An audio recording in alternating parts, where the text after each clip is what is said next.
La maldición de la estancia maldita. En los vastos campos del Uruguay, donde el viento arrastra lamentos invisibles y la neblina oculta los caminos, existe un lugar del que nadie se atreve a hablar en voz alta. La estancia maldita. Ubicada en las afueras de un pequeño pueblo olvidado por el tiempo, la casa de la estancia se alza como una ruina sombría, carcomida por el paso de los años y el peso de una maldición que nadie ha logrado romper. Se dice que la historia comenzó en el siglo XIX, cuando el temido don Eusebio Varela, un terrateniente cruel y despiadado, llegó a la región con su joven esposa, Magdalena. Varela era un hombre sin escrúpulos, que gobernaba sus tierras con un látigo en la mano y el miedo en los ojos de sus peones. Su esposa, en cambio, era una mujer dulce y callada, cuyo rostro parecía apagarse con cada día que pasaba en aquel lugar desolado. Los primeros indicios del horror, los rumores, comenzaron poco después de su llegada.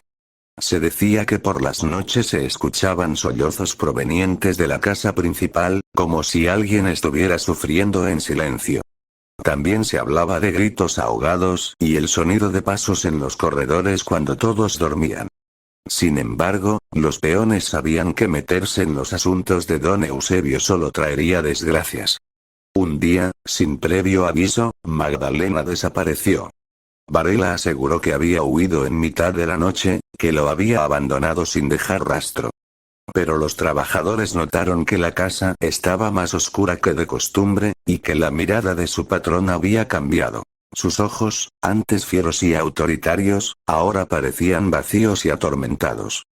Con el tiempo, la estancia cayó en un estado de extraña decadencia. Los animales morían de formas inexplicables, con los cuerpos retorcidos y las bocas abiertas en una mueca de terror. Los campos se marchitaron y la cosecha se volvió estéril. Y lo peor de todo, la casa empezó a cobrar vida propia.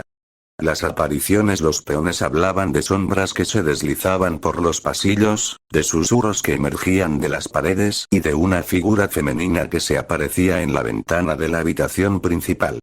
Algunos aseguraban haber visto a Magdalena en la oscuridad, su piel pálida como la de un cadáver, sus ojos negros como la noche y su boca abierta en un grito mudo. Una noche de tormenta, un joven capataz llamado Tomás decidió enfrentar sus miedos y se quedó en la estancia para demostrar que los rumores eran solo cuentos de viejas. Se refugió en la cocina, armado con una vela y un rosario, dispuesto a pasar la noche. A la medianoche, el aire se volvió denso, y la vela parpadeó hasta apagarse. Un golpe seco resonó en el techo, seguido de un crujido que bajaba lentamente por las escaleras. Tomás sintió un aliento helado en su nuca y, paralizado, escuchó un susurro ahogado detrás de él. «Nos enterró, estamos aquí abajo». Horrorizado, giró sobre sus talones y vio una silueta traslúcida al otro lado de la habitación. Sus ojos eran pozos vacíos, y su piel parecía descomponerse en la penumbra. Gritando, corrió hacia la puerta y huyó del lugar. Al día siguiente, lo encontraron vagando por los campos, balbuceando incoherencias y con los ojos desorbitados de terror. Nunca volvió a hablar de lo que vio, y poco después abandonó el pueblo.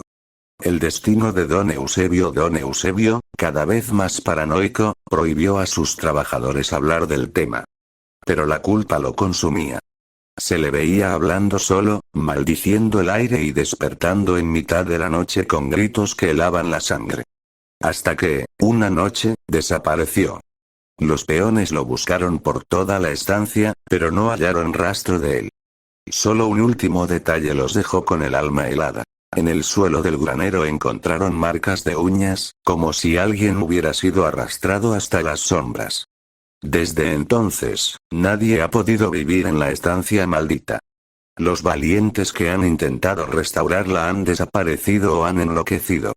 Se dice que por las noches aún se escuchan los lamentos de Magdalena y los gritos desesperados de don Eusebio. Y si alguna vez pasas cerca de la estancia y sientes que algo te observa desde la ventana, no mires hacia arriba. Puede que los ojos de Magdalena te encuentren, y si lo hacen, nunca más volverás a ser el mismo.